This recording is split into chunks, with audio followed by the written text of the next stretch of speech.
السلام عليكم ورحمة الله وبركاته.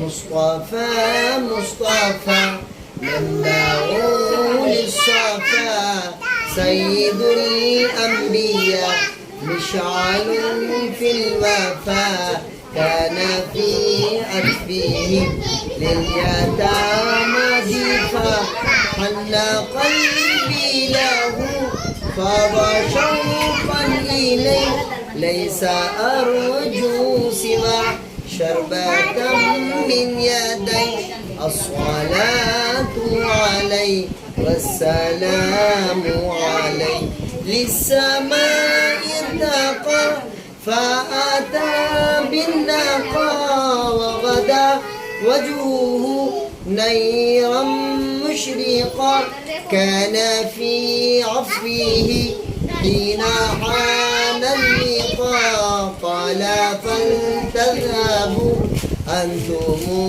طلقا. مصطفى مصطفى منبع للصفا سيد الأنبياء مشعل في الوفا كان في